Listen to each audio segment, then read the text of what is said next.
बहुत बहुत धन्यवाद, साधुवाद। अमलाज्योति जी ने वो सुंदर पूजा का संगायन करते हुए आज का जो हमारा धर्म वर्ग है उसकी शुरुआत की है। और आप सभी संघ सभासद भाई बहनों और सभी बंधुओं को मेरा प्यार भरा जय भीम, नमो बुद्धाय। और मैं उम्मीद करता हूँ कि आप सभी स्वस्थ होंगे, आनंदित होंगे। अगर नहीं भी है तभी चिंता न करें, सब कुछ अनित्य है, तो किससे दुख जाएगा सुख आएगा और हमारा जीवन ऐसे ही आगे बढ़ते रहेगा। लेकिन हमें इस बात की स्मृति रखनी है कि अनित्यता को जानते हुए हमें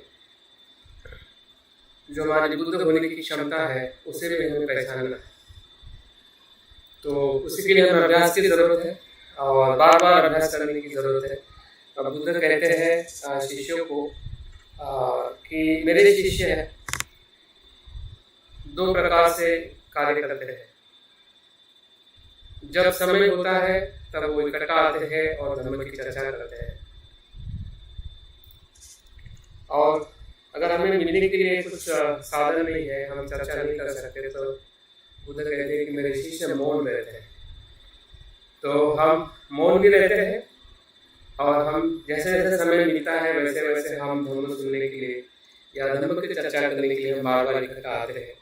तो इस अर्थ से हम जरूर बुद्ध के सच्चे अनुयायी बनने का हम प्रयास कर रहे हैं। और सच्चा अनुयायी होने के लिए अथांग प्रयास करने की जरूरत है कि जो हम निरंतर कर रहे हैं जब से हम इस संघ में या इस धर्म के प्रवास में हम चल पड़े हैं। कोई 10 साल से है, कोई 20 साल से, कोई 25 साल से।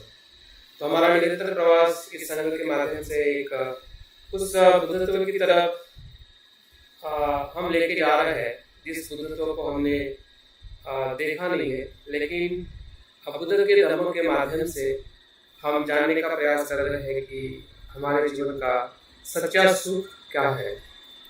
और सच्चा सुख हमें तब पता चलता है कि जब हमें दुख का एहसास होता है। और मुझे लगता है कि ये कोविड और जो आपातकालीन स्थिति है जो हमारे मन में या हमारे आसपास में हमारे परिवारजनों को मतलब ग्रसित कर रही है या पूरा उससे हमें वियोग कर रही है। तो ऐसी परिस्थिति में निश्चित है दुख का जो गहरा अनुभव है हमें रोज हो रहा है। जो अगर हम देखते हैं कि 1 साल 2 साल पहले इतने हम अनुभव से नहीं जा पा रहे थे, लेकिन इस समय ये अनुभव का जो प्रत्यक्ष दर्शन जो है, जो बुद्ध ने कहा है कि संसार किस प्रकार से दुखमय है और किस दुख के भय से बुद्ध ने ग्रह त्याग किया था, यही भय है। सिद्धार्थ भी भय आ गया था कि मैं मरने वाला हूँ, मेरी जवानी नष्ट होने वाली है, मैं बीमार होने वाला हूँ। और इस भय के कारण को, इस दुख के कारण को ढूंढने के लिए उन्होंने गृह त्याग किया। तो हमारा भी गृह त्याग हम रोज कर रहे हैं। ऐसा मत सोचिए कि हम गृह त्याग नहीं कर रहे हैं। गृह त्याग का अर्थ ही है कि जब जब हमें दुख का एहसास हो रहा है तब तब हम एक नई सोच जो संसार से ऊपर उठने की हमारी जो प्रवृत्ति है या संकल्प कह सकते हैं, हमारा शरण गमन हम और ज़्यादा गहरा कर रहे हैं और हमारा शरण गमन ही अपने आप में हमारा गृह त्याग है। तो उस शरण गमन को बनाए रखिए और शरण गमन को और गहरा करने के लिए हमें बुद्ध की शिक्षाओं का अध्ययन करने की हमें बार बार ज़रूरत है। और जो विषय लेके हम आपके बीच में कुछ बातें मैं आपसे कर रहा हूँ या आप सुन पा रहे हैं, वो है बौद्ध साहित्य का ऐतिहासिक तत्व दर्शन। और आज का हमारा तीसरा प्रवचन मालिका की तीसरी श्रृंखला है या तीसरा पत्ता है, जिस पत्ते पे या जिस अध्याय पे एक नई किसी नई जानकारी है या नई बौद्ध साहित्य का पहलू है, उसको हम देखने वाले हैं, जिसे हम महायान साहित्य कहते हैं या संस्कृत भाषा में लिखा हुआ साहित्य कहते हैं। तो वो कैसे कब निर्माण हुआ है और वो किस दर्शन को या किस शिक्षा को हमें बताता है, और उसका हम आज थोड़ा अभ्यास करने वाले हैं। लेकिन उसके पहले जो हमारे कल के विषय से जो छुटे हुए जो मुद्दे हैं जो हमारे त्रिपिटक को लेके, तो मैं उसके पहले थोड़ी बात करूँगा ताकि हमें एक उसका जो पूरा आलेख है, जिसे कहते हैं कि अगर हमारे पास में मैप है, जैसे अगर कहाँ पे हमें जाना है तो जाने के लिए एक जगह से दूसरे जगह पे तो हमें मैप की ज़रूरत होती है। लेकिन मैप के साथ साथ में उस मैप को पढ़ते भी आना चाहिए। अगर पढ़ते नहीं आएगा तो हम उस मैप का सही इस्तेमाल नहीं कर पाएंगे। तो बौद्ध साहित्य का भी मैप हमारे मन के आलेख में होना चाहिए, क्योंकि बौद्ध साहित्य जो है ये बुद्ध के भव्य स्वरूप को अभिव्यक्त करता है, जिसे हम धम्म रत्न कहते हैं।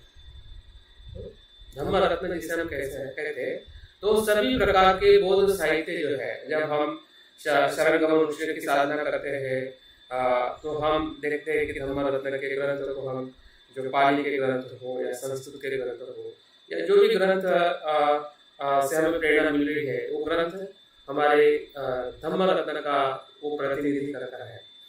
तो 2 या 3 ग्रंथ हमें पता है वही धम्म ग्रंथ नहीं है, वो उसमें से नियुक्त किए गए हैं या हमें जो पसंद है उस प्रकार के ग्रंथ का हम जिक्र करते हैं।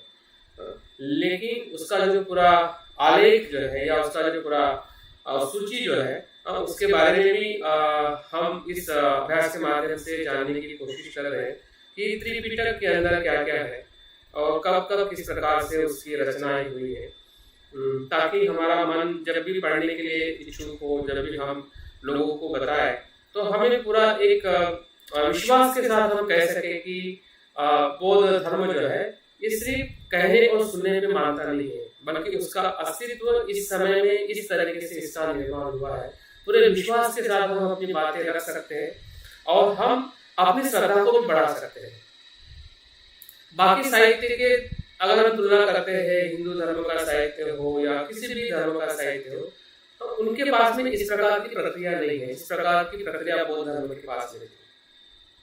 संगति का आयोजन करना, इतने बड़े विषयों के साथ में बुद्ध की शिक्षा का संकलन करना, इतने बड़े बड़े जंगलों से या इतने सारे दूर दूर जो जगहें थी वहां पे जाकर बौद्ध धर्म का प्रचार करना, जंगलों में रह के गुफाओं बनाना, चित्र बनाना, ये कोई मतलब मामूली चीज नहीं है कि जो हमारे बौद्ध अनुयायियों ने, बौद्ध ऋषियों ने या बौद्ध साधकों ने की है। किसी अन्य धर्म में हमें इतनी जो विरासत जो है विकसित होते हुए या लिखी हुई विरासत हमें किसी भी धर्म के लिए मिलती है। तो हमारा जो हौसला, हमारी जो श्रद्धा जो है वो कितनी मजबूत होनी चाहिए। बाबा साहब की वो श्रद्धा मजबूत थी क्योंकि उन्होंने अध्ययन किया था। अगर हम उनके एक एक साहित्य को पढ़ते हैं कि बुद्ध धर्म हम पढ़ते हैं, लेकिन उनका जो ग्रंथ जो है अस्पृश्य की ओर कैसे, उनके लिखे हुए उस किताब के अंदर बाबा साहब पूरे खोज के बताते हैं, सामाजिक तौर पे, धार्मिक तौर पे या उसके पूरे क्यों हम अस्पृश्य बने, पूरी उसकी जानकारी के साथ, अभ्यास के साथ बाबा साहब अपनी बात करते हैं और बताते हैं कि हम सभी जो अस्पृश्य जो है पहले के बौद्ध थे। तो सिर्फ उनके लिखने की और हमें सुनने की बात नहीं है, उसके पीछे बाबा साहब ने जो कसरत की होगी, जो अध्ययन किया होगा या जिस साहित्य का उन्होंने पूरी तरह से निचोड़ निकाला होगा, तो उस निचोड़ का वो परिणाम है। और हमें बताते हैं कि हमारी पुरानी विरासत क्या थी।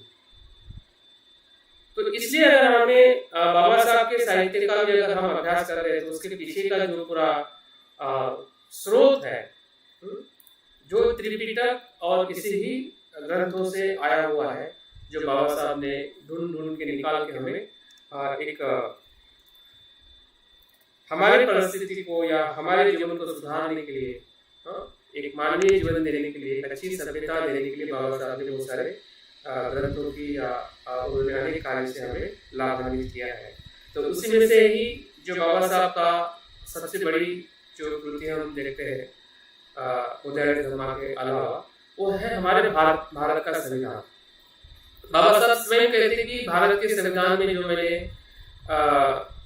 कानून है या जिस प्रकार से संसद की निर्मित है या लोकशाही का जो मूल्य जो है वो बाबा साहब कहते हैं कि मैंने बुद्ध की शिक्षा विनय पिटक से लिया है। कि जो बुद्ध के समय जो विनय पिटक जो था, जिस विनय पिटक को हम थोड़ा संक्षिप्त में देखेंगे, जिसके अंदर जो लोकशाही के मूल्य की बातें या लोकशाही का जो आचरण जो है, चर्चा करने की बात हो, किसी की बात को स्वीकार करने की बात हो, किसी को नकारने की बात हो, तो किस प्रकार से लोकशाही ढंग से वो अपना संघ जो है कार्य करता था, उसकी सभी बातें बाबा साहब ने पढ़ के हमें संविधान के माध्यम से वो सभी तौर तरीके हमारे बीच में लाके रखे हैं।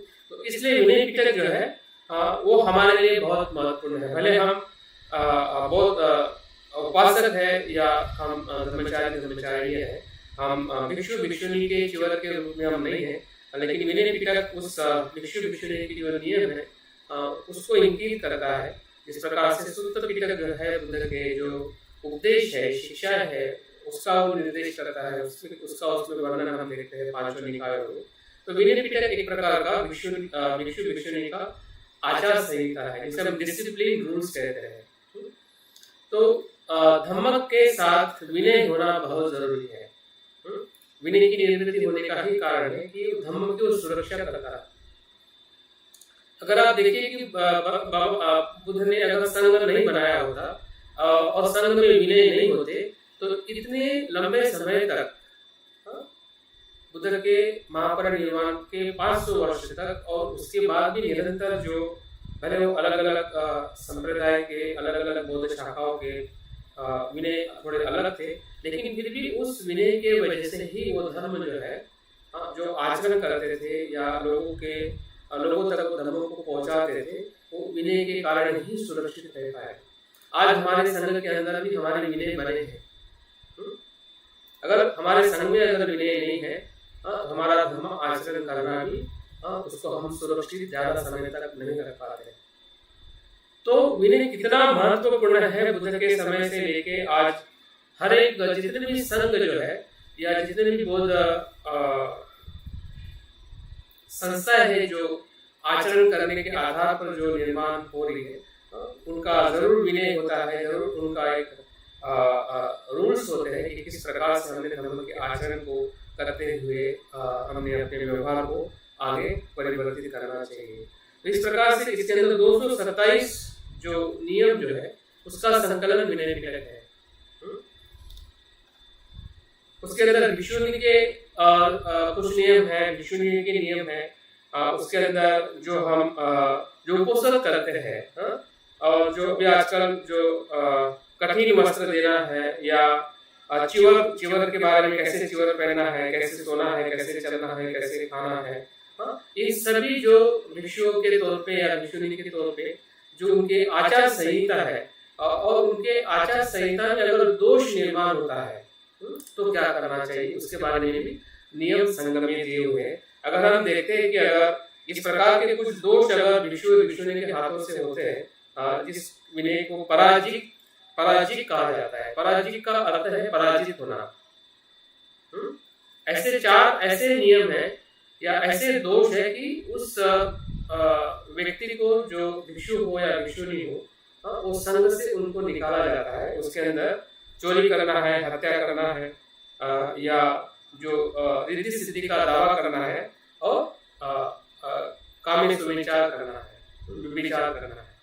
तो इस प्रकार की जो 4 प्रकार की जो अपराध है ये बौद्ध संघ में और हमारे संघ में भी हम देखते हैं कि इस प्रकार का आचरण कोई करता है तो उसे संघ के बाहर निकाला जाता है। बुद्ध समय से आई हुई एक प्रकार का विनय है, जिस विनय के आधार पे उनके धम्म जीवन को या संघ की जो अस्मिता है या संघ का एक संपूर्ण अस्तित्व है उसको जीवित रखा जाता है या शुद्धता की तरफ लेकर उसको ले जाते हैं। तो इस प्रकार की जो 227 जो नियम है अलग अलग प्रकार से वो सभी का संकलन हमें विनय पिटक में मिलता है।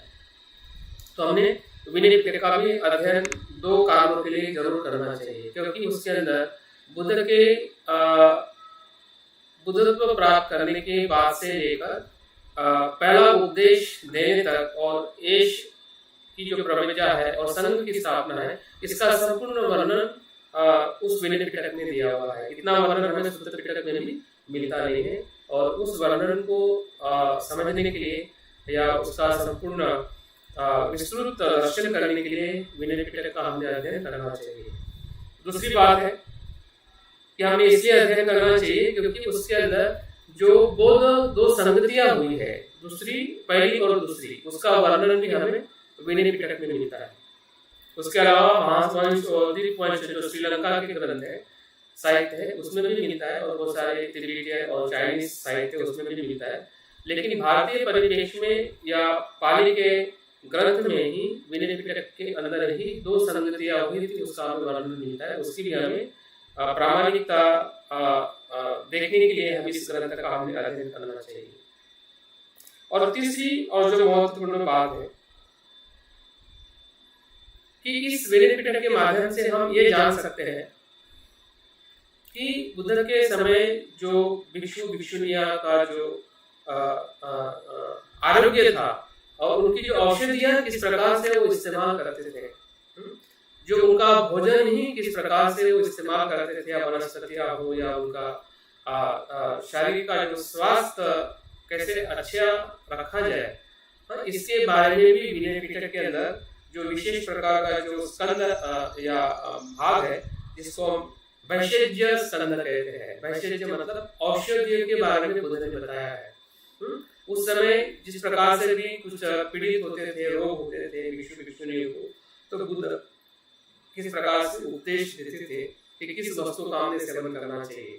तो हम देख सकते हैं, और इसके ऊपर मैं थोड़ा एक संशोधन भी करने वाला हूँ, और क्योंकि इसके बारे में हम बहुत कम जानकारी रखते हैं कि बौद्ध का आयु विज्ञान क्या है या औषध का विज्ञान क्या है। और इस भारत में जो आयुर्वेद के नाम से पूरा जो आयुर्वेद का विज्ञान जो है पूरी तरह से ब्राह्मणवादी के परिप्रेक्ष्य में दिखाया जाता है, लेकिन मैं जान रहा हूँ या मैं समझ पा रहा हूँ ऐसा कोई उनका विज्ञान नहीं था। बुद्ध का ही विज्ञान था, बुद्ध का ही दर्शन था, या बुद्ध की शिक्षा थी कि जो लोगों के बीच में इस प्रकार से लोगों को मदद करने के लिए, उनकी बीमारियों को दूर करने के लिए बौद्ध भिक्षु ही लोगों के पास में जाते थे। ब्राह्मण कभी भी नहीं जाते थे, क्योंकि उनका ब्राह्मणों का शिक्षा का ही बंधन था कि वो किसी को ना सिखाए, और जो इंसान किसी को नहीं सिखाएगा तो उसकी सेवा करने के लिए कैसे जा सकता है, और कैसे कह सकता है कि वो आयुर्वेद की शिक्षा लोगों के हित और कल्याण के लिए देता है।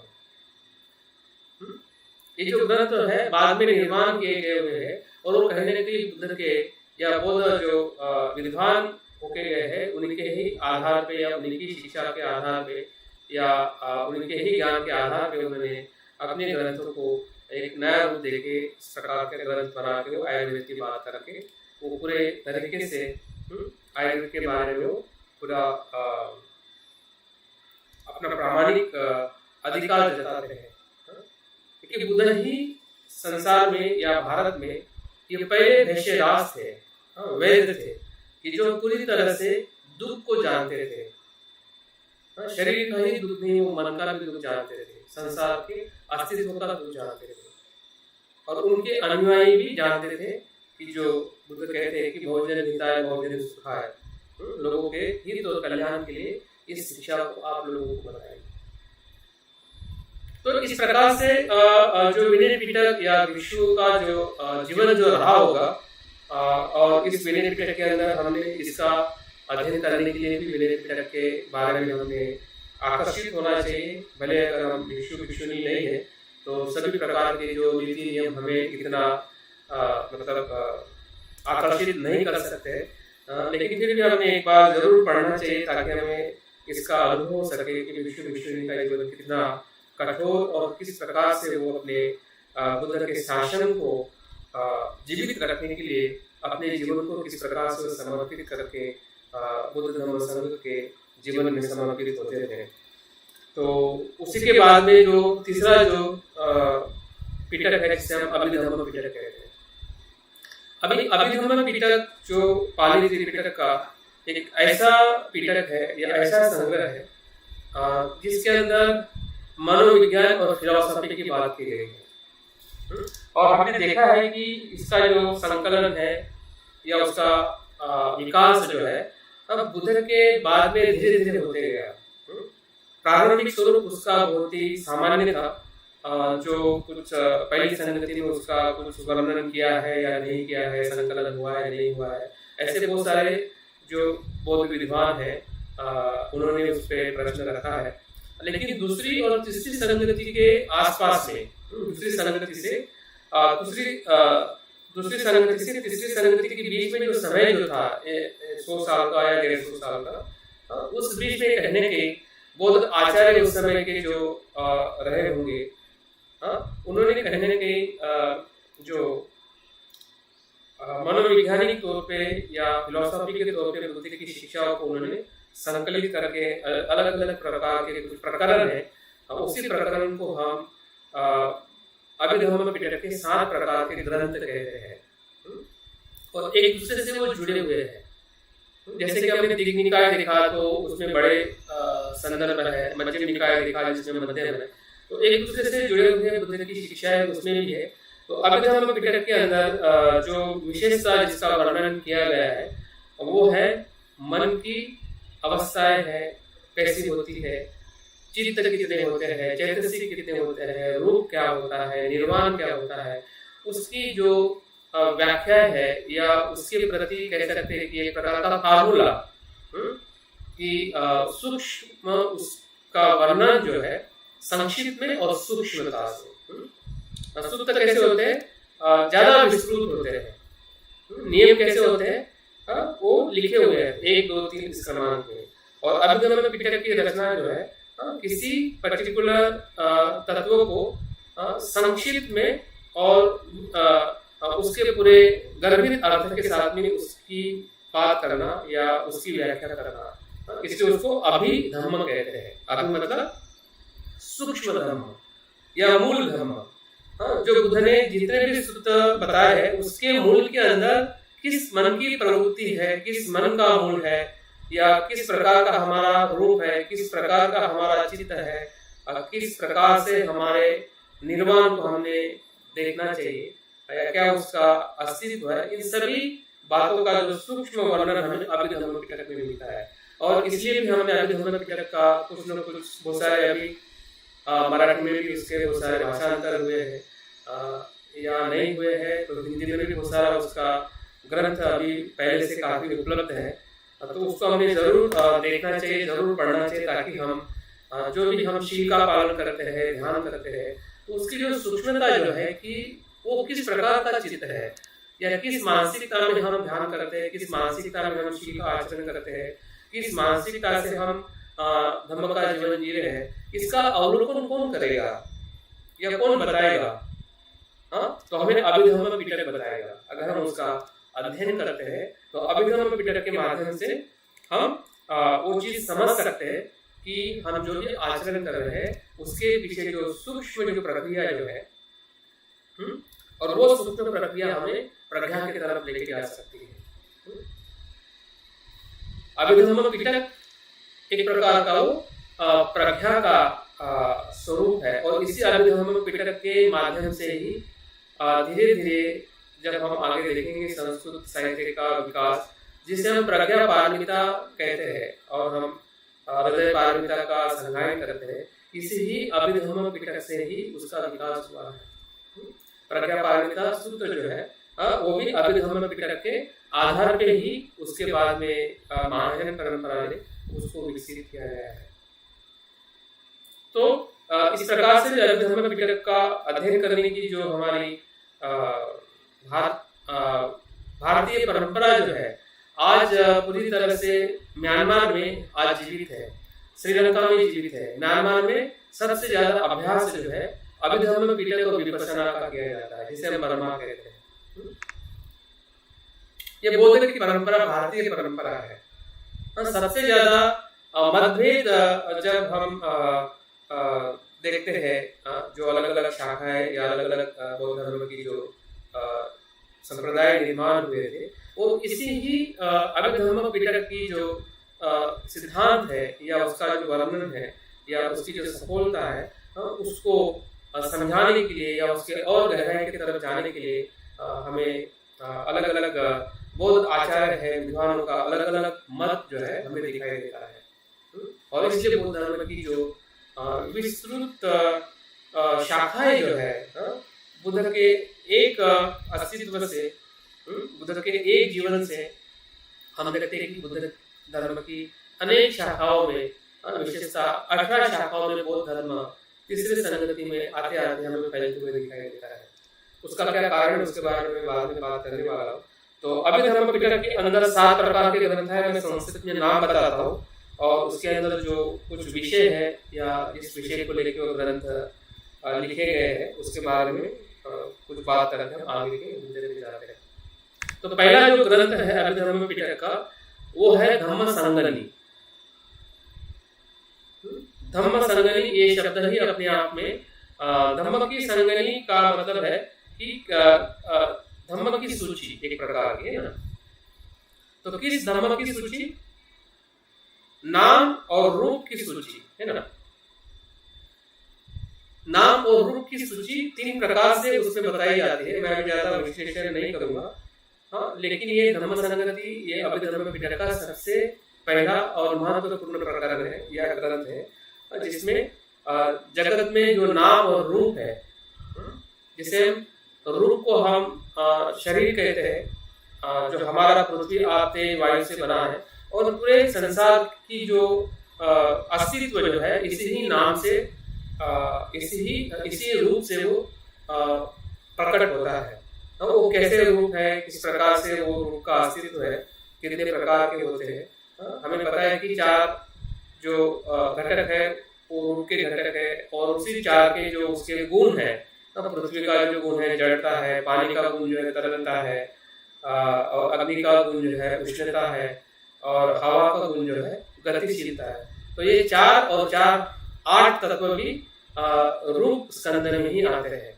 हमें पता है कि 4 तत्वों को ही रूप कहते हैं, लेकिन उन 4 तत्व के जो गुण है वो भी रूप में आते हैं। तो इस प्रकार से उसका विश्लेषण करते हुए 24 प्रकार के रूपों की बात इसमें की गई है। और नाम जिसे हम मन चित्त कहते हैं, चित्त, इसके अंदर 89 प्रकार के चित्त की बात की गई है। 89 प्रकार के चित्त, और चित्त के अंदर जो विचार होते हैं जिसे हम चैतसिक कहते हैं। शायद हम लोगों ने अगर नो योर माइंड का अभ्यास किया होगा, सुकृति का लिखा हुआ किताब है, या हमारे पास में मराठी में हिंदी में भी उसका भाषांतर हुआ है, तो उसमें जो चित्त चैतसिक की जो बात की गई है वो महायान धर्म के अनुसार जो 51 चित्त चैतसिक की बात की गई है। लेकिन जब हम अभिधर्म पिटक के अंदर देखते हैं कि उसमें 52 चैतसिक की बात की गई है और 89 चित्त की बात की गई है।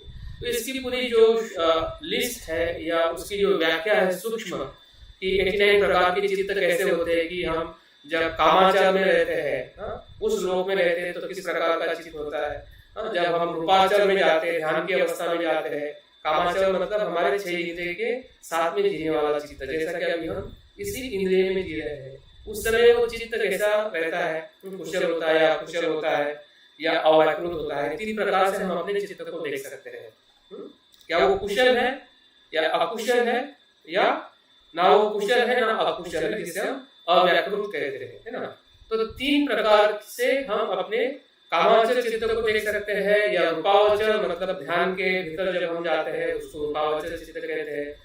अरूपावचर, अरूप के जो ध्यान है उसमें जब हम जाते हैं तो वो अरूपावचर चित्त होता है। और उसके ऊपर भी जब हम उठते हैं जिसे हम लोकोत्तर चित्त कहते हैं, या श्रोतापन से लेके अनंत तक के जो चित्त है उसका उसमें विश्लेषण किया गया है। तो इस प्रकार से चित्त की अवस्था से और बहुत सारी अवस्था से अलग अलग प्रकार से उसका वर्गीकरण करते हुए 89 प्रकार के चित्त है, कि मतलब लोक का चित्त कैसा होता है, द्वेष का चित्त कैसा होता है, मोह का चित्त कैसा होता है, उसके हिसाब से उसका वर्गीकरण किया हुआ है।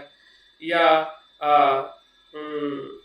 सामान्य व्यक्ति का चित्त कैसा होता है, अनंत का चित्त का व्यक्ति का चित्त कैसा होता है, तो उस प्रकार से भी वर्गीकरण किया है। इसलिए वो 89 प्रकार के चित्तों का संपूर्ण उसमें हमें वर्णन मिलता है। तो इसलिए जो धम्म संगनी जो ग्रंथ जो है ये अभिधम्म पिटक के भीतर, जिसमें हमारे रूप और मन जो है या बॉडी और माइंड की पूरी जो उसका वर्गीकरण करके उसकी जो व्याख्या करके हमें बताई है, हमारे जो भी बौद्ध भिक्षुओं का जो संकलन रहा था, और इस संकलन का आधार भी उनका बुद्ध की शिक्षा का ही आधार है। इतिहास या पारंपरिक तौर पे ऐसा कहा जाता है, और आपने भी शायद कहीं सुना होगा कि तथागत अपनी माता को जो महामाया, उनकी जो माता जो है कि जो स्वर्ग लोक में होती है, वहां पे जाके जो बुद्ध उपदेश देते हैं उसको मातृका कहा जाता है। और बुद्ध ने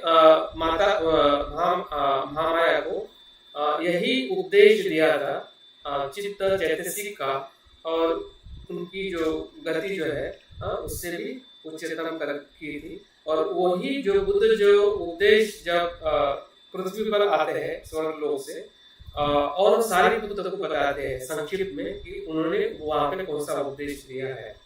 और वो सारे बुद्ध जो है, जो सेनापति हमें सभी को पता है, वो सारे बुद्ध जो है ऐसे 500 भिक्षुओं को उपदेश बताते हैं। तो इस प्रकार की जो परंपराएं या वो शिक्षाएं जो है भिक्षु संघ में विस्तारित होती है कि जो बुद्ध ने इस मातृका कहते हैं, या मातृका कहने का अर्थ ही होता है कि एक प्रकार की सूची, तालिकाबद्ध कोई शिक्षा देना, उसको हम मातृका कहते हैं। मतलब पाली भाषा का उसका अर्थ जो है, तो वो उसका मूल आधार है। ऐसा नहीं है कि मतलब किसी भी भिक्षु ने या हमारे बौद्ध आचार्य ने ऐसे ही कुछ लिख दिया है, ऐसे ही सोचा, ऐसा बिल्कुल नहीं है। उसका आधार कहने के लिए बुद्ध की उन शिक्षाओं से ही रहा है, इसका हमें खास ध्यान रखना है। दूसरा जो ग्रंथ जो है वो है विभंग। विभंग का अर्थ है व्याख्या करना। विभंग का मतलब शब्द ही बताता है, विभंग शब्दों को तोड़ के उसके भीतर की व्याख्या को प्रस्तुत करना, वही उसका अर्थ है। और ये धम्म संघ ने जो सूचियां दी थी, वही उसी के ही बारे में विभंग में क्या उसकी व्याख्या की गई है कि रूप क्या है, वेदना क्या है, संज्ञा क्या है, विज्ञान क्या है। इस प्रकार के जो पंच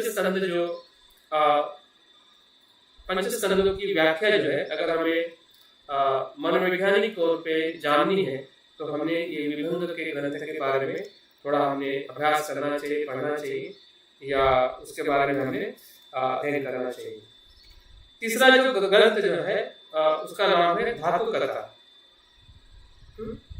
धातु कथा के अंदर भी स्कंद, आयतन, इस विषय के बारे में विश्लेषण किया गया है। कुछ बातें हमें रिपीट होती हुई दिखती है, लेकिन जब हम ग्रंथ पढ़ेंगे तो पहले ग्रंथ में जो जानकारी मिलेगी और दूसरे ग्रंथ में उससे ज्यादा जानकारी मिलेगी। तो ये हमें खास ध्यान रखना है, ताकि हम ऐसा समझ ना हो कि पहले ग्रंथ में जो बात की गई है दूसरे ग्रंथ में भी तो क्या हो एक जैसा ही है। एक जैसा बिल्कुल नहीं है। अगर एक जैसा होता तो ग्रंथ का प्रकरण ही अलग नहीं होता। जैसे कि हम कोई साइंस में चौथी क्लास में पढ़ते हैं तो वही साइंस में 5वीं क्लास में सिखाया जाता है, लेकिन उसका थोड़ा डीप वर्जन होता है। इस प्रकार से हम इस ग्रंथ के प्रकरण को समझ सकते हैं, ताकि हमारे मन में उसके प्रति जो जिज्ञासा है पढ़ने की वो बढ़ती रहे और हम पढ़ने की तरफ आगे बढ़ सके। चौथा ग्रंथ जो है वो पुद्गल पयति है। पुद्गल मतलब पुरुष और पयति मतलब प्रकार, है ना। पुद्गल के प्रकार जो इसमें बुद्ध ने बताए हैं। हमें पता है कि जो हम संघ वंदना करते हैं उसमें भी 8 पुद्गल, 8 प्रकार के पुरुष के बारे में बात की गई है। तो उसी का ही वर्णन हमें इसमें और ज्यादा सूक्ष्म तौर में इसमें हमें पढ़ने को मिलता है कि किस प्रकार से पुद्गल होते हैं, कि जो सामान्य होते हैं जिसे हम सामान्य पुद्गल कहते हैं, और आर्य पुद्गल होते हैं। उसकी जो जोड़ियां है या उस व्यक्तियों के बारे में जिसे हम इंडिविजुअल कहते हैं, तो इंडिविजुअल क्या है, कैसे होते हैं, उसका जो मनोवैज्ञानिक और फिलोसॉफिकली अगर हमें वर्णन समझना है तो ये ग्रंथ हमें मदद कर सकता है। पांचवा जो ग्रंथ है वो कथावस्तु है। अभी ये कथावस्तु अशोक के समय जो संगति हुई थी और उसके जो अध्यक्ष थे, इसका नाम मोगलीपुत्र तिस्स था, उन्होंने इस ग्रंथ की रचना की है। ये पहले के जो 4 ग्रंथ जो है वो उस समय तीसरे संगति के आसपास जो भी भिक्षु संघ जो 1000 भिक्षु जो अरहंत थे वो एकत्रित हुए थे, और उसी में से ही बौद्ध भिक्षुओं ने इस प्रकरणों की निर्मित की होगी या उनका संकलन किया होगा, या उसके पहले इस प्रकार का उसका स्वरूप बनते गया होगा कि ये बुद्ध की शिक्षा के अनुसार इस नाम से हमने इस अभिधम्म जो अतिरिक्त जो पिटक जो था, जो पहले संगति में हमें उसका पूरा वजूद दिखाई नहीं देता है, लेकिन तीसरी संगति में उसका पूरा वजूद दिखाई देता है, क्योंकि चौथी संगति में इसी ही अभिधम्म पिटक के आधार पे वो सभी लिखित स्वरूप में प्राप्त हमें मिलता है, और आज उसी का ही हमें पढ़ने में भी उसका स्वरूप मिलता है। तो ये कथावस्तु जो है अशोक के समय जो मोगलीपुत्र तिस्स है उन्होंने इस ग्रंथ की रचना की थी। और क्यों की थी, ये महत्वपूर्ण कारण है कि उस समय मैं बताया हूँ और आपको भी थोड़ा ध्यान में रखना है कि 18 प्रकार के जो संप्रदाय निर्माण हुए थे, उस सभी संप्रदायों का खंडन करने के लिए ग्रंथ की निर्मित की गई थी कि किस प्रकार से बाकी सभी संप्रदाय जो है बुद्ध की शिक्षा नहीं है, और उनकी हर एक शिक्षा का खंडन करने के लिए ये कथावस्तु जो नाम का ग्रंथ जो है हमें उस अभिधम्म पिटक के अंदर उसको सम्मिलित किया गया। इसमें कोई अभिधम्म पिटक या मानचित्र की बात नहीं कही गई है, लेकिन उस समय जो भी बिखरा हुआ संघ था या उनके जो दर्शन थे उसका अगर कहीं हमें इतिहास पढ़ना है तो ये जो ग्रंथ जो है, या जिस मैं 18 संप्रदाय की बात कर रहा हूँ उसका भी अगर हमें दर्शन देखना है कि कहाँ पे हमें मिलेगा और क्या क्या उनका तत्व था, क्यों एक दूसरे से अलग हुए, कब हुए, तो ये सभी बातें हमें इस कथावस्तु के ग्रंथ में मिल सकती है या मिलती है। तो अभी एक प्रश्न हमें ये हो सकता है कि क्या उसके बाद में बौद्ध संघ में विभाजन नहीं हुआ है, या उचित था या उचित नहीं था? ये प्रश्न हमारे मन में निर्माण हो सकता है। इस प्रश्न का हमें समाधान जरूर मिलेगा, लेकिन ये ग्रंथ बहुत ही महत्वपूर्ण है कि जो 23 अध्याय में लिखा हुआ है और उसमें सभी दर्शन का खंडन करते हुए किस प्रकार से शरीरवाद या थेरवाद या जिसे उस समय विभाज्यवाद भी कहते थे किसी थेरवाद को, क्योंकि वो विभाजन करता था, किसमें तत्व में विभाजन करता था। सूक्ष्मता की तरफ जाने के लिए चीजों का विभाजन करने वाला जो दर्शन है उसको विभाज्यवाद दर्शन कहते हैं, या उसी को ही शरीरवाद कहते हैं। और उसका परीक्षण करने का साहित्य या उसका परीक्षण करने का जो सिद्धांत जो है वही शरीरवाद है, वही बुद्ध की मूल शिक्षा है। इस प्रकार से भी इसका उल्लेख हमें उस समय तीसरे बौद्ध संघ में हमें मिलता है। और छठा जो ग्रंथ जो है वो है यमक। यमक ये शब्द जो है उसका अर्थ होता है जुड़वा।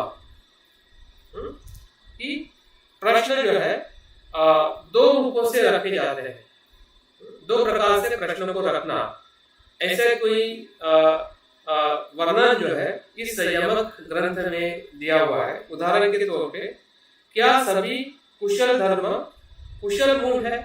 एक सेंटेंस पढ़ी है जो मैं पढ़ रहा हूँ। क्या सभी कुशल धर्म कुशल मूल है? एक प्रश्न हुआ। उसी का ही प्रश्न के रूप में दूसरा प्रश्न, जुड़वा प्रश्न, क्या सभी कुशल मूल कुशल धर्म है? मतलब कुशल धर्म पहले आया, बाद में कुशल मूल आया। और दूसरे प्रश्न के अंदर पहले कुशल मूल आया, बाद में कुशल धर्म आया। जैसे कि कुशल धर्म मतलब दान देना, ठीक है, लेकिन दान देने का जो कुशल उसका मूल जो है वो क्या है? अलोभ है ना। अलोभ उसका मूल है, जो हम दान भावना करते हैं, वो धर्म है, वो कृति है। तो ऐसा भी देखना, या उसको मूल को पहले देखना या बाद में उसके धर्म को देखना। तो इस प्रकार से जो धर्म की जो व्याख्या है या प्रश्न जो है उसका वर्णन हमें यमक ग्रंथ में हमें मिलता है। और सातवां और महत्वपूर्ण जो ग्रंथ है उसका नाम है पठान। पठान इसमें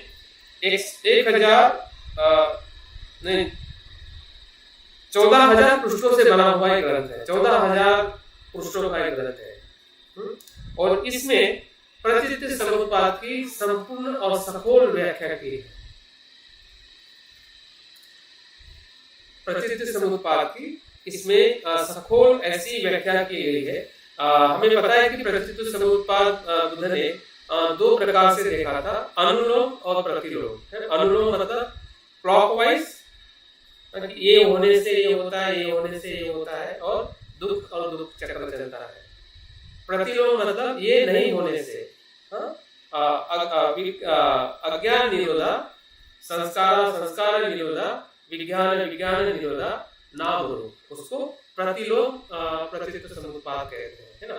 तो इस प्रकार से बुद्ध ने प्रतिनित्य समुत्पाद को देखा था और इसी प्रतिनित्य समुत्पाद को इस ग्रंथ के अंदर 4 प्रकार से उसका विश्लेषण किया गया है, 4 पहलू से उसका विश्लेषण किया गया है।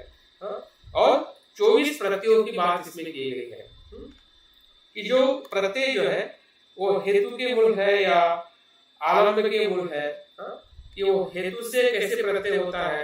आलम्बन मतलब किसी विषय की परिस्थिति के साथ कोई वस्तु कैसी निर्माण होती है। तो इस प्रकार से उसका जो सूक्ष्म वर्णन है, हमें सिर्फ अभी एक ही प्रकार से प्रतिनित्य समुत्पाद पता है कि ये होने से ये होता है, लेकिन उसके बहुत सारे पहलू जो है कि बात के जो बौद्ध आचार्यों ने भी अपने अनुभव से देखा होगा, जाना होगा कि प्रतिनित्य समुत्पाद से इसके हिसाब से भी देखा जा सकता है। और इस प्रकार से उसका जो संकलन जो है हमें पठान इस ग्रंथ में मिलता है। तो इस प्रकार से जो विनय पिटक और अभिधम्म पिटक जो हमारा कल के सत्र में छुटा हुआ था उसको हमने पूर्ण किया है। तो हमें अभी पता चला है कि त्रिपिटक जो पाली ग्रंथ है, इस पाली ग्रंथ में जो अलग अलग ग्रंथ है या अलग अलग उसके जो निकाय है या उसके अंदर जो तत्व जो है उसके बारे में थोड़ी जानकारी हमने प्राप्त कर ली है। अभी हम दूसरा और आज का जो महत्वपूर्ण मुद्दा है, और संस्कृत साहित्य क्या है।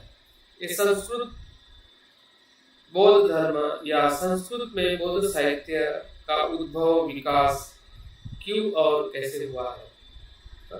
जब हम संस्कृत शब्द सुनते हैं, संस्कृत भाषा सुनते हैं, तो हमारे मन के अंदर जो एक परसेप्शन आता है वो है वैदिक भाषा, वैदिक संस्कृति या वैदिक या ब्राह्मणी संस्कृति या ब्राह्मणी धर्म, ब्राह्मणी ग्रंथ। तो उस परिप्रेक्ष्य में कहने के लिए हमारे मन के अंदर उसके प्रति जानने की या उसका अभ्यास करने की हमारी जो प्रवृत्ति है काफी नकारात्मक होती है। लेकिन हमने भाषा को कभी भी नकारात्मक दृष्टि से देखना नहीं चाहिए। बुद्ध ने स्वयं कहा है कि जिस भाषा में आप बौद्ध धर्म बता सकते हैं या सामने वाले लोग समझ सकते हैं, उस भाषा में मेरा धर्म बताना चाहिए। अगर बुद्ध का ऐसा कहना नहीं होता तो वो पाली के अंदर ही खत्म हो जाता, क्योंकि उसके बाद की जो भाषाएं अलग अलग भारत में या भारत के बाहर हमें अलग अलग भाषाएं दिखाई देती है। तो भाषा एक संवाद का सेतु है या संवाद करने का एक माध्यम है, और उस माध्यम के तौर पे कोई भी भाषा हो उसका हमें हमेशा आदर करना चाहिए। और उस भाषा का जो जिस समय में जिन लोगों ने जिस भाषा में बौद्ध साहित्य को भी लिखा है, तो उस साहित्य को भी हमने आदर पूर्वक उसके बारे में हमें अध्ययन और अभ्यास करना चाहिए, ताकि उसकी जो सूक्ष्मता जो है कि जो कहीं न कहीं हम और किसी साहित्य से समझ नहीं पाते हैं। हो सकता है कि उसकी जो छुपे हुए पहलू है हमें उस साहित्य से समझने के लिए मदद मिले।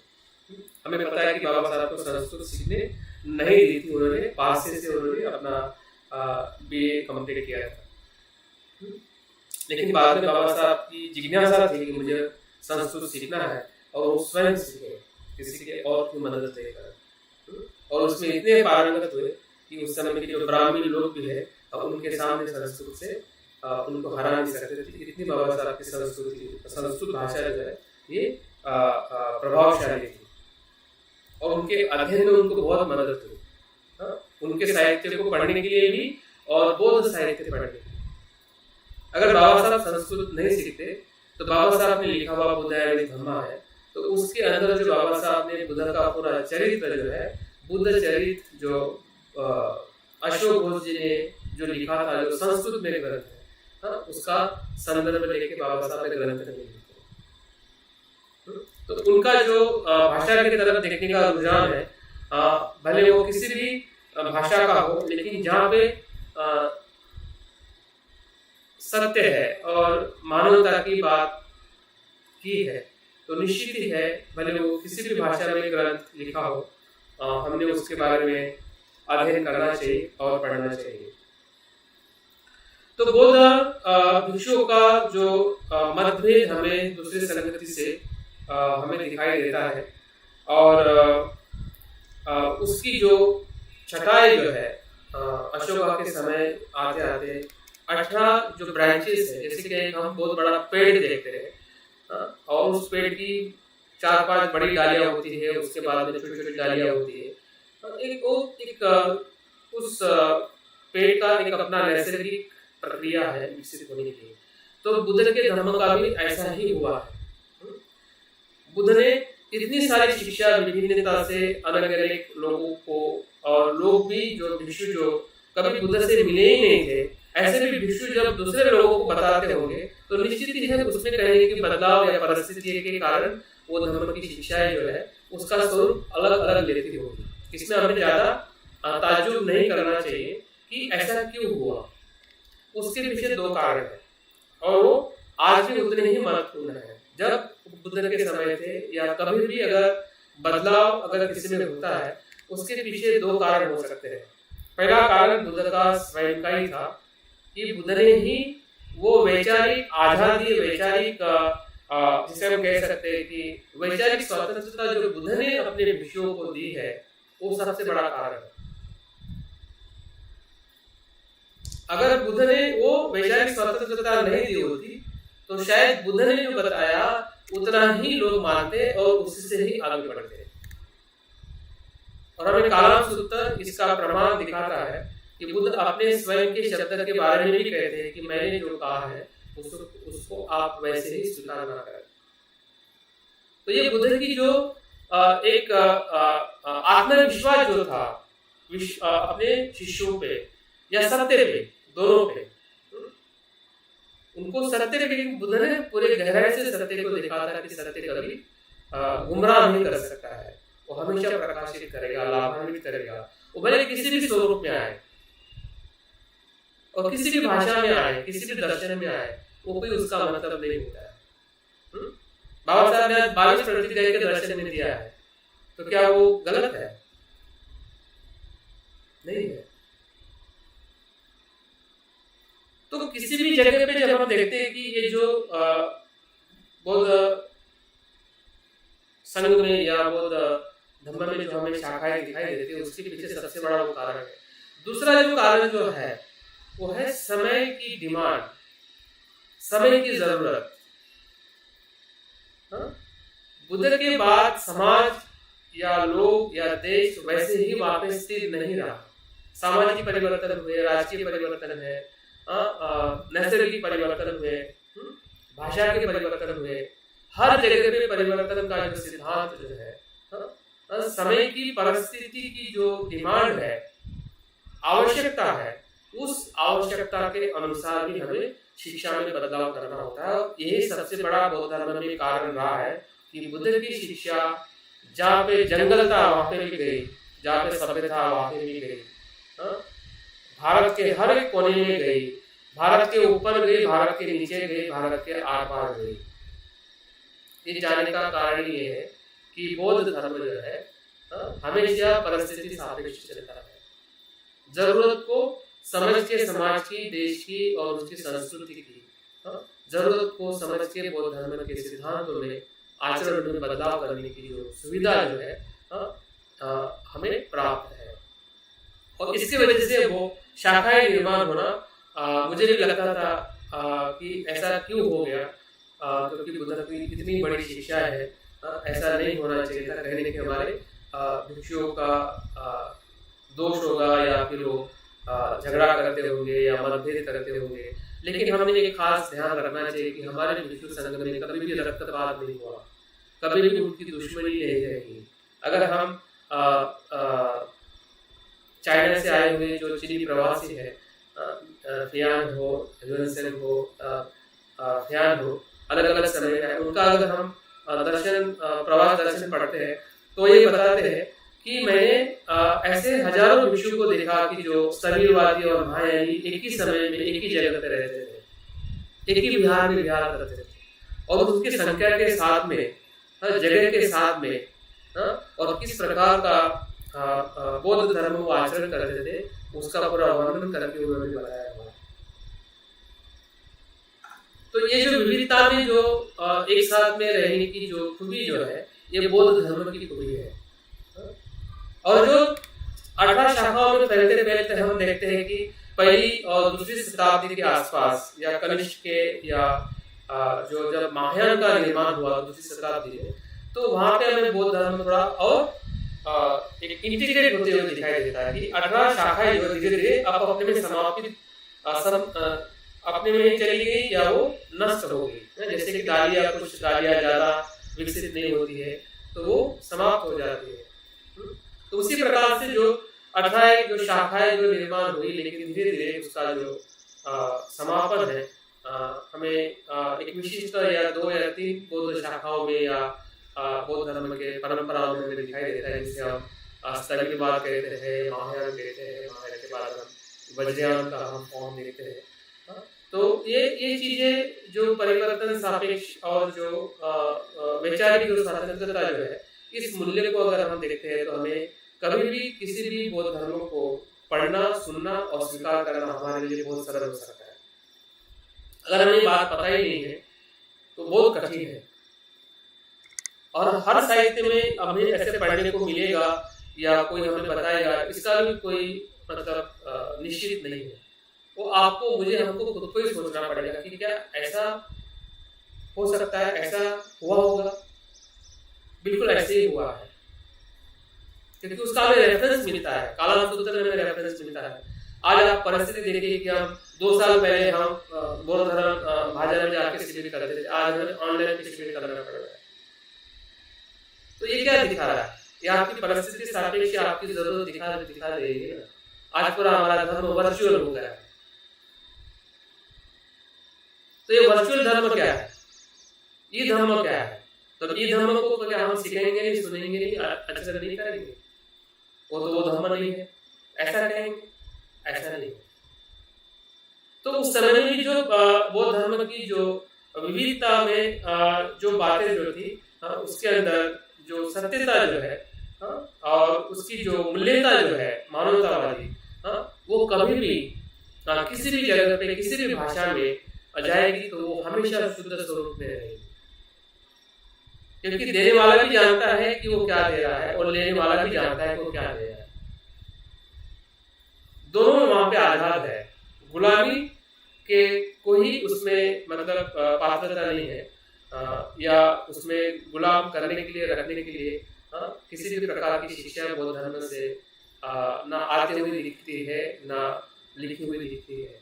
हाँ, कभी कभी हमें समझने में गलती होती है, तो लगता है कि ये हमें गुलाम बनाने के लिए या ईश्वरवादी करने के लिए या मतलब हम नहीं समझते हैं तब हमारे मन में ऐसा प्रश्न जरूर आता है, और इसलिए फिर हम उस साहित्य को या उस शिक्षा को नकार देते हैं।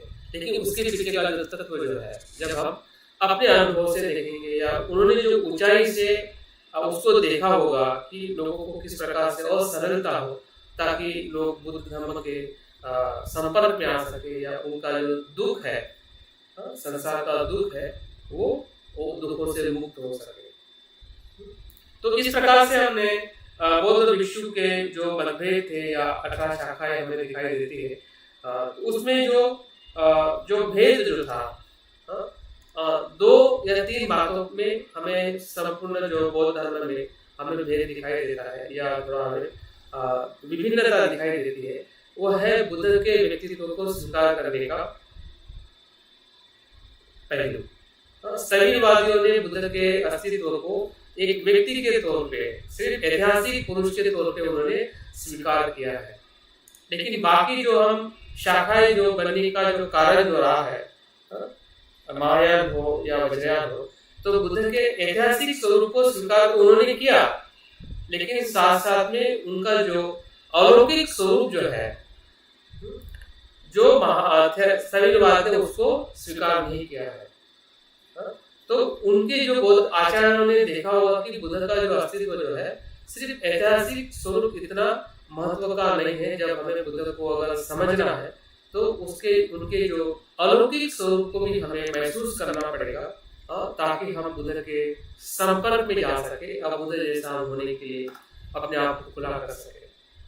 तो इसलिए बुद्ध की देखने का या बुद्ध को मानने का जो तरीका जो हमें संप्रदाय के बीच में ये सबसे महत्वपूर्ण पहलू हमें दिखाई देता है। और दूसरा जो पहलू है भाषा, जो थेरवाद की भाषा हम देखते हैं कि उन्होंने पूरी तरह से पाली भाषा को ही स्वीकार किया। उसी भाषा के साथ में उनका संपूर्ण अध्ययन है या उनका चैलेंजिंग है या उनका पूरा जीवन है या उसका आचरण है, उसी के आधार पे वो करते हैं। तो भाषा जो है सबसे महत्वपूर्ण, एक दूसरे से अलग कराती है या भेद कराती है।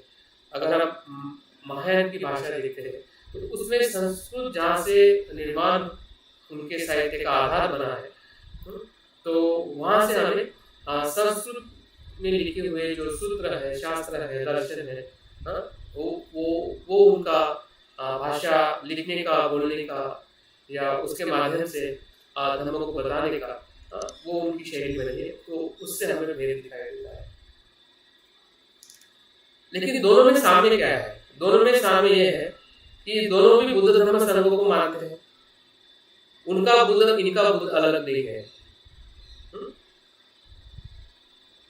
जिस बुद्ध को, सिद्धार्थ बुद्ध को ये मानते हैं, वही सिद्धार्थ बुद्ध को मानते हैं। लेकिन साथ साथ में वो लोकोत्तर अवस्था के बुद्ध को भी वो देख पा रहे हैं या उसका वर्णन किया गया है उनके साहित्य के माध्यम से हम आगे देखेंगे। और दूसरा जो सामने जो है, दोनों संप्रदाय, दोनों शाखाएं या सभी शाखाएं जो भी बौद्ध धर्म को लेके आज जीवित है और कार्य कर रही है, दूसरी बात जो है वो 4 आर्य सत्य को मानते हैं। इन दो बातों में कुछ भी मतभेद नहीं है।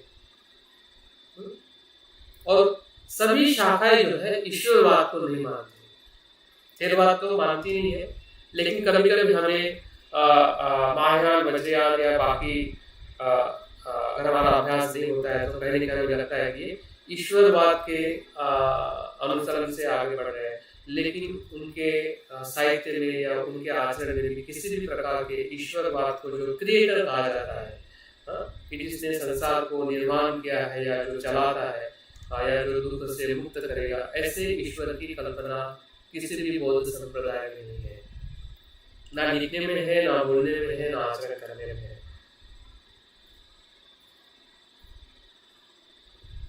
तो ये जो सामने जो हमें दिखाई देता है, इस साम्यता से भी हमने शाखाओं को हमने देखना चाहिए, ताकि हमारे जो सोच जो है संस्कृत साहित्य के प्रति एक सहज बन सके और हम समझ सके कि बौद्ध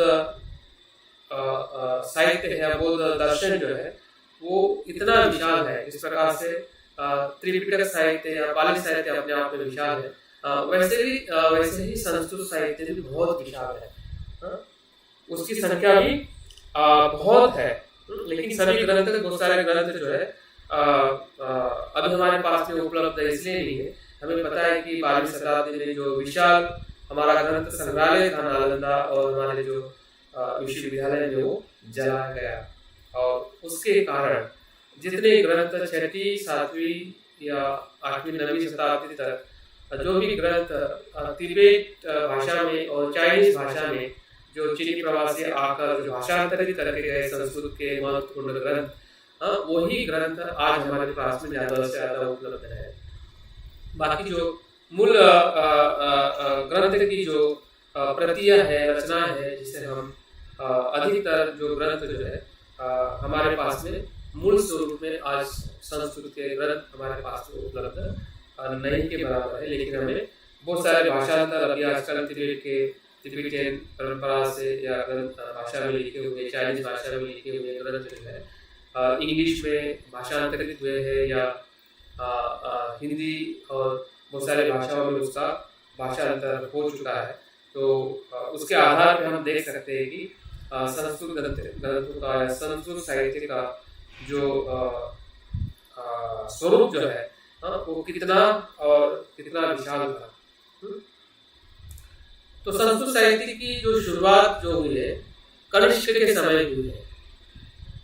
इसके बारे में मुझे लगता है कि सिर्फ 15 मिनट है, 15 मिनट में एक मुद्दे को मैं आपके बीच में रखूंगा, क्योंकि संस्कृत साहित्य को हमें 2 भागों में देखना है। एक सर्वस्ववादी जो संप्रदाय है उनका संस्कृत साहित्य की शुरुआत उन्होंने की थी, लेकिन ये ताज्जुब लगेगा ये सर्वस्ववाद जो संप्रदाय है ये स्थविरवाद से आई हुई शाखा है। स्थविरवाद से आई हुई शाखा है। जब तीसरी संगति के बाद जब स्थविरवाद महेंद्र ने श्रीलंका लेके गए और उसके बाद जो बौद्ध धर्म भारत में फैला, उसके साथ में सर्वस्ववाद ये जो संप्रदाय जो है विशेषता उसका मथुरा में गढ़ बना था, और उसके बहुत सारे अनुयायी जो है उनके सिद्धांत को मानने वाले वो काफी हर जगह पे विकसित हो रहे थे। और उसका जो पहली संगति जब कनिष्क का राज्य हमें पंजाब और ये गांधार और ये पूरा जो उत्तर भारत का जो हिस्सा जो है उधर हमें कनिष्क का जो पहली शताब्दी का जो साम्राज्य जो है कनिष्क का, ये बौद्ध धर्म के इतिहास में अशोका के समय जैसा है। अशोका ने जिस प्रकार से पाली साहित्य का विकास किया और उसका विस्तार किया, उसी प्रकार से अगर हम संस्कृत साहित्य का विकास और विस्तार कहाँ से हुआ है, अगर हम स्रोत देखते हैं तो वो कनिष्क के समय में पहली शताब्दी है। तो सर्वस्ववादी जो संप्रदाय जो स्थविरवाद में से ही जो उनके 12 शाखाएं निर्माण हुई थी, उसमें से ये महत्वपूर्ण शाखा थी, और इसका अस्तित्व 15वीं शताब्दी तक भारत में था। 15वीं शताब्दी तक इतनी वो मजबूत शाखा थी, और उनके जो साहित्य है या उनके जो आचार्य गण थे वो कितने विद्वान थे, और उनकी बात को किस प्रकार से वो लोगों के बीच में रखते होंगे उसका अनुमान मिलता है। चीनी प्रवासी के प्रवास दर्शन में भी हमें सर्वस्ववाद का अनेक जगह उल्लेख मिलता है कि वो हजारों की संख्या में बौद्ध भिक्षु जो है बिहार में या मठों में रहते थे। सर्वस्ववादी का सबसे महत्वपूर्ण भूमिका ये है कि उन्होंने कनिष्क के समय में या उनके नेतृत्व में चौथी बौद्ध संगति का आयोजन किया। जिस प्रकार से चौथी बौद्ध संगति श्रीलंका में हुई, वट्टगामिनी अभय के राजा के नेतृत्व में, और वहां पे पाली त्रिपिटक लिखित स्वरूप में प्रस्तावित हुआ। उसी के ही बाद में पहली शताब्दी में भारत में चौथी संगति सर्वस्ववादी जो लोग थे या सर्वस्ववादी जो भिक्षु थे, उन्होंने कश्मीर में,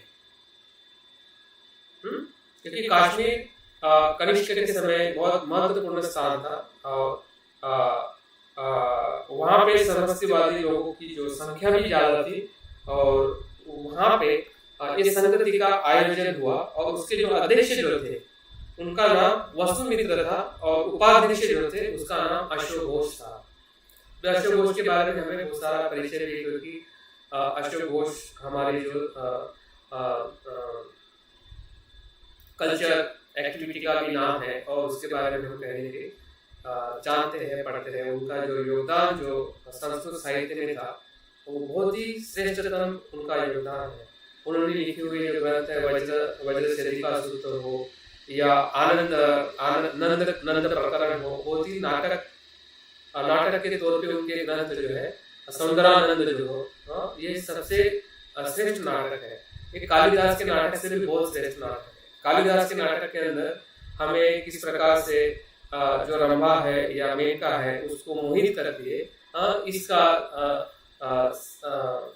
आध्यात्मिक जीवन से संसार के जीवन में लाने का वो नाटक है। जब हम सौंदरानंद के नाटक को पढ़ते हैं तो संसारिक जीवन से आध्यात्मिक जीवन की तरफ जाने के लिए बुद्ध की जो घटना है वो उसमें अशोक घोष वर्णित करके उसकी रचना की गई है। और मुझे लगता है कि जो एनसीईआरटी की जो बुक है उसके अंदर भी इसका अभ्यास कराया जाता है जब 8 या 9 10 की कुछ बुक्स होती है स्टूडेंट्स को। तो ये जो अशोक घोष जो है बुद्ध के प्रति बहुत ही श्रद्धावान थे। ऐसा कहते हैं कि वो भक्ति मार्ग की तरफ काफी अग्रसर थे और भक्ति मार्ग की शुरुआत करने की अशोक घोष के साहित्य से होते हुए हमें दिखाई देती है। तो आप देख सकते हैं कि शैववाद की ये शाखा होने के बावजूद भी उनकी जो सोच जो थी, जो शैववाद की जो सोच थी बुद्ध को लेके, और इनकी सोच में थोड़ा बदलाव होते हुए हमें दिखाई देता है। और यहाँ पे सरस्वतीवादी पूरी तरह से संस्कृत भाषा में त्रिपिटक की जो पुनर्रचना करने के लिए ये संगति बुलाई जाती है। मतलब हम देख सकते हैं कि उस समय संस्कृत भाषा का वर्चस्व उस समय बढ़ रहा होगा या उसके साथ में वो आगे जाना चाहते थे और इसके वजह से त्रिपिटक जो संस्कृत पाली में जो था उसे ही त्रिपिटक पर भाष्य करने के लिए ये संगति का आयोजन किया गया। जो उनके पास में मूल त्रिपिटक था उसके ऊपर भाष्य करने का अर्थ है कि विश्लेषण करना कि उस त्रिपिटक के अंदर क्या लिखा हुआ है। जैसे कि अठकथा की हम बात करते हैं कि बुद्ध घोष ने अठकथाएं लिखी थी, उसी प्रकार से सरस्वतीवादियों ने जो पाली त्रिपिटक है उसके ऊपर जो भाष्य लिखा गया है वो संस्कृत में लिखा गया है। और ये पहली शताब्दी में कनिष्क के समय में, जिसको हम बौद्ध या भारतीय बौद्ध संगति के अनुसार ये चौथी बौद्ध संगति है। 3 संगति भारत में हुई थी अशोका के समय, तो ये चौथी संगति भारत में हुई कनिष्क के समय, जो संस्कृत साहित्य में बौद्ध धर्म जो है प्रवेशित हो चुका था या हो रहा था। और उनका जो उद्देश्य जो था कि त्रिपिटक पे भाष्य करना और उसको सरल बनाना और बुद्ध के संदेश का प्रचार प्रसार करना, ये 3 उद्देश्यों के आधार पर संगति का आयोजन हुआ था। और इसीलिए उसको विभाषा भी कहते हैं। सरस्वतीवादी को दूसरा नाम क्या है, विभाष्यवादी भी कहते हैं, क्योंकि उन्होंने विभाषा लिखी। जैसे कि किसी का टोकन नाम होता है तो उस नाम से भी उसको जाना जाता है, पहले नाम से भी जाना जाता है। जैसे कि हम ब्रह्मचारी हैं तो पहला नाम भी हम कवियों को इस्तेमाल करते थे, ब्रह्मचारी का भी नाम इस्तेमाल करते हैं। वैसे ही सरस्वतीवादी उसका जो मूल नाम था, वो मूल नाम से उनको जाना जाता था। लेकिन जब उन्होंने एक संगति को आयोजन किया और उसके ऊपर भाष्य लिखा त्रिपिटक के ऊपर, वो भी संस्कृत में, तो उस भाष्य के आधार पर उनको विभाषावादी भी कहा जाता है। हमें उसका भी नाम उसके साथ में मिलता है। तो 3 प्रकार की उनकी रचनाएं हुई जिसे हम विभाषा शास्त्र कहते हैं।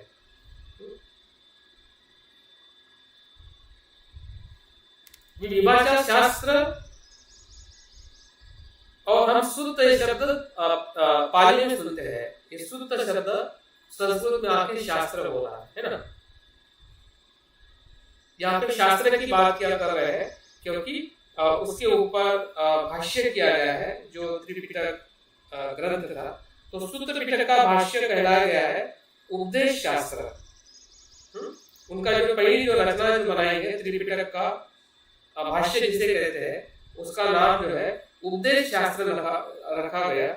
और विनय पिटक के ऊपर जो भाष्य किया गया उसको विनय विभाषा शास्त्र कहा गया। और तीसरा जो अभिधर्म पिटक पे जो भाष्य हुआ उसको अभिधर्म विभाषा शास्त्र कहा गया। यहाँ पे अभिधर्म शब्द इस्तेमाल किया गया है। जब हम धर्म और धर्म को हम कभी कभी काफी संभ्रमित होते हैं और संघर्ष भी करते हैं कि धर्म ये शब्द हमें इस्तेमाल नहीं करना चाहिए। बाबा साहब ने उसको एक तत्व के तौर पे बताया, उसको हमने स्वीकार करना चाहिए। लेकिन सामान्य तौर पे और धार्मिक जो अध्ययनता है उसके तौर पे हमने देखना चाहिए कि धर्म शब्द जो है वो धम्म में से ही आया हुआ है और उसका बहुत गहरा अर्थ है। जब हम उसके तत्वों को देखेंगे कि धर्म का अर्थ क्या होता है, धर्म के अर्थ पे हम ज्यादातर एक ही अर्थ लगाते हैं, वो है बुद्ध की शिक्षा, उसको हम धर्म कहते हैं या धर्म कहते हैं। लेकिन जब हम उसको दार्शनिक तौर पे देखते हैं या सूक्ष्मता के तौर पे देखते हैं तो उसके अर्थ जो है बदल जाते हैं। बाबा साहब के धर्म के तौर पे जो हम देखते हैं कि जो ईश्वरवादी धर्म है उसको धर्म कहते हैं, है ना।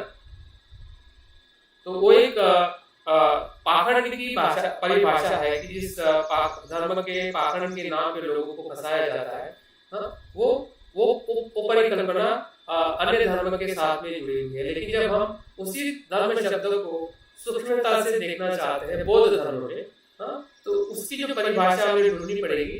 तो उसकी परिभाषा पाखंड नहीं है, उसकी परिभाषा है कि धर्म का स्वभाव, तत्व के अर्थ पे धर्म बताया गया है, स्वभाव के अर्थ पे तत्व बताया गया, उसका अर्थ बताया गया है कि संसार का पूरा जो विश्लेषण जिस नाम से किया जाता है उसको धर्म कहा गया है।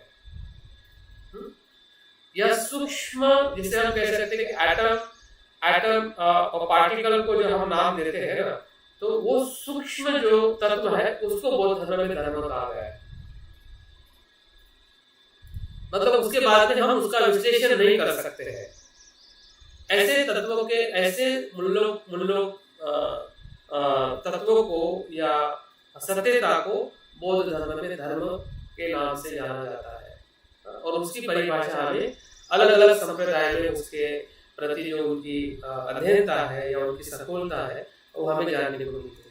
तो हमने धर्म के शब्दों को भी हमने खास ध्यान में रखना चाहिए कि हम ज्यादा एकदम एक्सट्रीम हम बात ना सोचे कि धर्म नहीं इस्तेमाल करना चाहिए, हमें धर्म ही इस्तेमाल करना चाहिए, धर्म ही बौद्ध धर्म है, धर्म शब्द बौद्ध का नहीं है।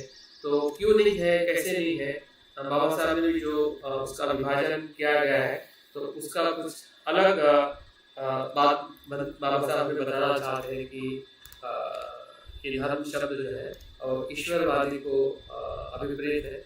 लेकिन जब हम आध्यात्मिकता के तौर पे हम धर्म शब्द का इस्तेमाल करते हैं तो उसका एक अलग प्रकार का अर्थ हमें देखने को मिलता है। इसका इतिहास ये भी और बताता है कि संगति जो है ये जो तीनों जो विभाषा शास्त्र है, जो शुद्ध पिटक, विनय पिटक और अभिधर्म पिटक ऐसा कहते हैं और इतिहास में भी लिखा गया है साहित्य में कि उसको ताम्रपत्र पे उत्कीर्ण किया गया था, उस पर ताम्रपत्र पे लिखा गया था।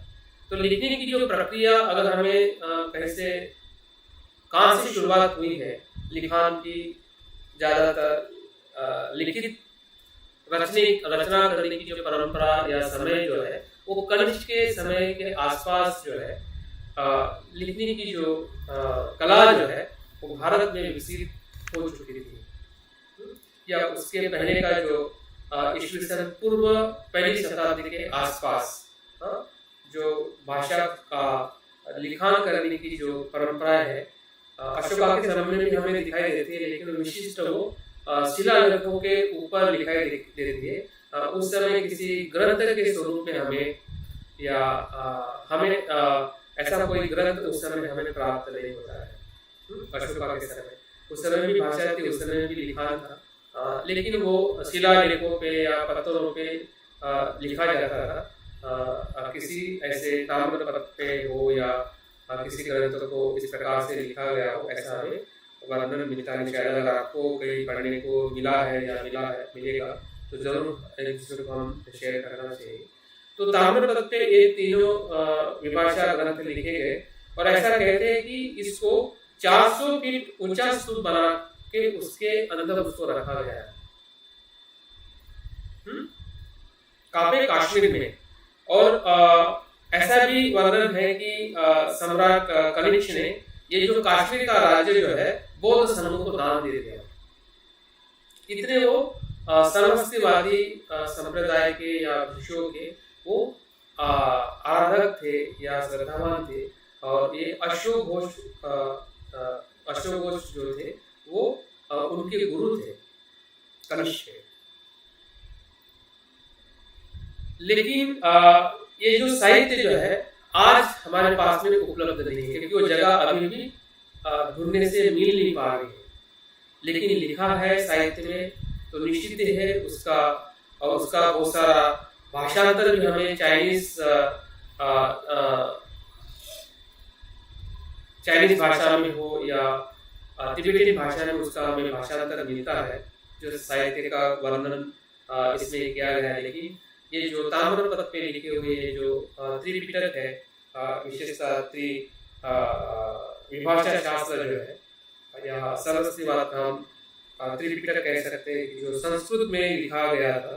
तो इसका वर्णन हमें ग्रंथों में मिलता है, लेकिन उस जगह का अभी तक सुराग नहीं मिलने की वजह से वो हमें अभी उपलब्ध पूरी तरह से नहीं है। लेकिन हमें भाषांतर के तौर पे जो चाइनीज और तिब्बती भाषा का भाषांतर है उसके तौर पे हमें जरूर मिल सकता है।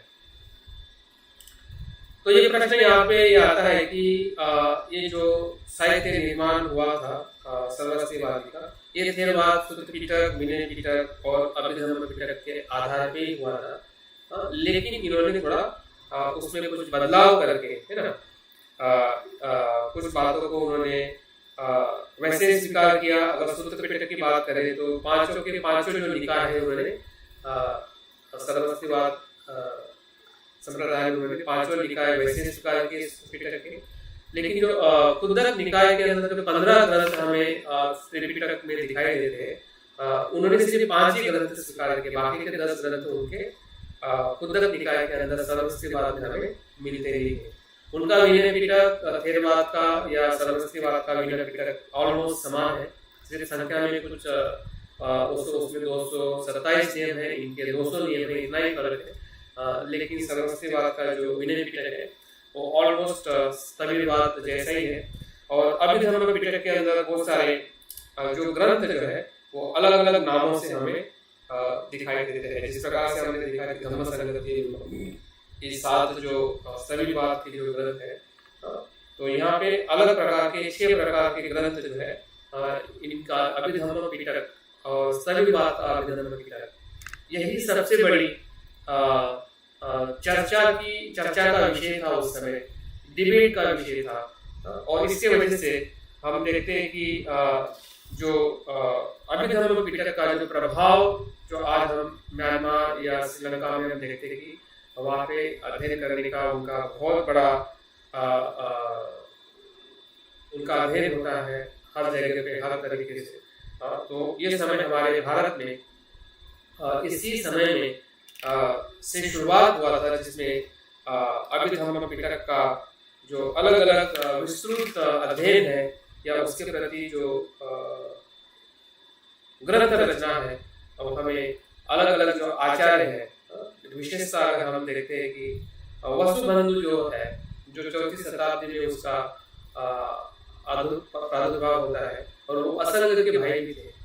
वो सबसे पहले वो सर्वस्तिवाद के अनुयायी थे और उन्होंने सबसे बड़ा ग्रंथ लिखा है इसी विभाषा के आधार पे, वो अभिधर्म कोश है। अभिधर्म कोश जो वसुबंधु का 4वीं शताब्दी का ग्रंथ जो है, ये सर्वस्तिवादी परंपराओं का सबसे विकसित समय था कि जहाँ से हमें सर्वस्तिवादी के जो भी परंपरा है या संस्कृत साहित्य जो है एक ऊंचाई की तरफ बौद्ध धर्म का संदेशा जाते हुए हमें दिखाई देता है। तो इस प्रकार से अगर हम समझ पाते हैं कि जो भी बौद्ध आचार्य थे या जो साहित्य था या बौद्ध